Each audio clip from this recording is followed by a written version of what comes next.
అది బీఆర్ఎస్ పార్టీకి కంచుకోట, తెలంగాణ ఉద్యమ పోరాటానికి పురిటిగడ్డ. గెలిచేదెవరంటే గులాబీ పార్టీయే అని కళ్ళు మూసుకుని చెప్పేంత కాన్ఫిడెన్స్ ఉండేది క్యాడర్లో. కానీ ఎంపీ ఎన్నికల్లో సీన్ రివర్స్ అయింది. గట్టి పోటీ ఇచ్చి ఓడిపోతే అది వేరే, కానీ గట్టి పట్టున్న నియోజకవర్గంలో ఆ పార్టీకి దక్కింది 3వ స్థానం. అందుకే ఓటమితో అంతర్మథనంలో పడ్డారు పార్టీ పెద్దలు. ఎందుకలా జరిగింది? కల ఎందుకు చెదిరింది? 6 నెలల్లోనే రివర్స్.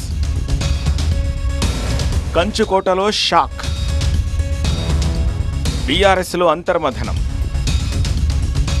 వరుసగా 5 పార్లమెంట్ ఎన్నికల్లో విజయంతో పార్టీకి కంచుకోటగా మారిన నియోజకవర్గం అది. అలాంటి చోట మరోసారి గెలిచి డబుల్ హ్యాట్రిక్ కొట్టాలనుకుంది కారు పార్టీ. కానీ విజయం కాదు కదా, కనీసం గట్టి పోటీ ఇవ్వలేకపోయింది. గెలుపు గ్యారంటీ అనుకున్న చోట సీన్ రివర్స్ అయింది. 6 నెలల క్రితం జరిగిన అసెంబ్లీ ఎన్నికల్లో మెదక్ లోక్సభ నియోజకవర్గ పరిధిలోని 7 సెగ్మెంట్లలో 6 చోట్ల బీఆర్ఎస్ గెలిచింది. 6 ఎమ్మెల్యేలు ఉండడం, అసెంబ్లీ ఎన్నికల్లో లోక్సభ పరిధిలో 2,48,000 మెజారిటీ రావడంతో ఎంపీ సీటు మళ్లీ తమదేనన్న ధీమాతో ఉంది గులాబీ పార్టీ.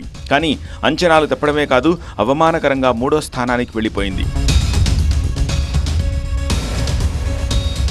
కంచుకోట లాంటి మెదక్లో బీఆర్ఎస్కి ఊహించని షాక్ ఇచ్చారు ఓటర్లు.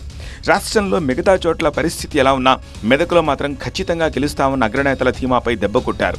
6 నెలల క్రితం 6 నియోజకవర్గాల్లో పార్టీ ఎమ్మెల్యేల్ని గెలిపించిన ఓటర్లు లోక్సభ ఎన్నికల్లో వ్యతిరేక తీర్పునిచ్చారు.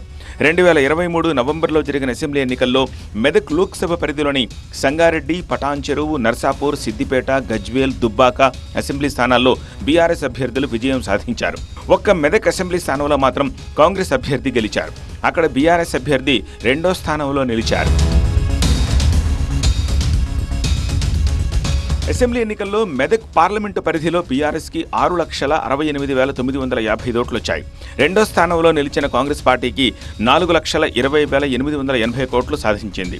2,11,626 ఓట్లతో అసెంబ్లీ ఎన్నికల్లో బీజేపీ 3వ స్థానంలో ఉంది.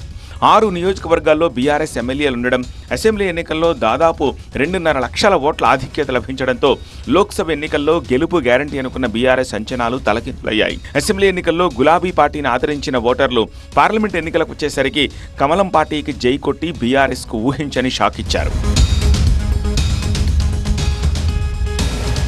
అసెంబ్లీ ఎన్నికల కంటే బీఆర్ఎస్కి అనూహ్యంగా 2,73,705 ఓట్లు తగ్గాయి.